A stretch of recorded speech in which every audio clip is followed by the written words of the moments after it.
அனைவருக்கும் வணக்கம்.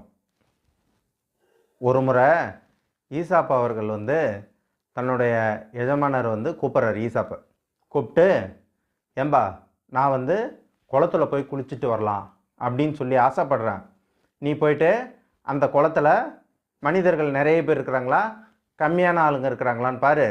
கூட்டமாக இருந்தால் போக தேவையில்ல, ஆளுங்க கம்மியாக இருந்தால் நான் போய் குளிச்சுட்டு வரேன் அப்படின்னு சொல்லிட்டு ஈசாப் கிட்ட சொல்லிடுறாரு.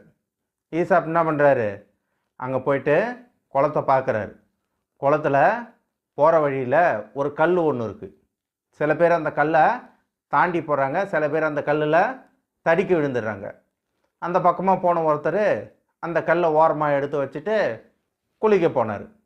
இதெல்லாம் கொஞ்சம் நேரம் பார்த்துட்டு இருந்த ஈசாப் தன்னுடைய எஜமானர்கிட்ட சொல்கிறார், ஐயா குளத்தில் ஒரே ஒரு மனிதர் தான் குளிக்கிறாரு அப்படின்றார்.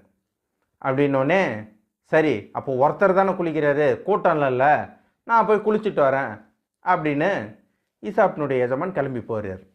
போய் பார்த்தா அங்கே ஏகப்பட்ட பேர் குளிச்சுட்டு இருக்கிறாங்க. ஈசாப்பை கூப்பிட்டு கோபமாக கேட்குறாரு, ஏய் உனக்கு என்ன கண்ணு தெரியாமல் போச்சா, என்ன கண்ணு இருக்கா இல்லையா உனக்கு? நான் போய் பார்த்துட்டு வந்தேன், இங்கே எவ்வளோ பேர் குளிக்கிறாங்க, ஒரே ஒரு மனிதர் தான் குளிக்கிறாருன்னு சொன்னீங்க.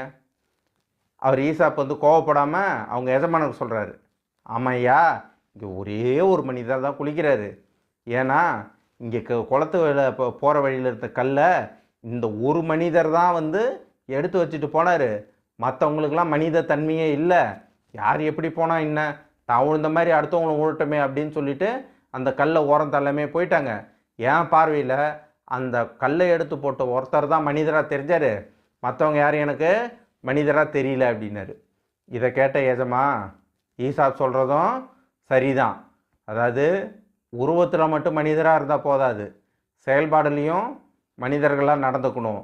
அப்போ தான் உண்மையான மனிதன்றதை அவரும் புரிஞ்சுக்கிறார்.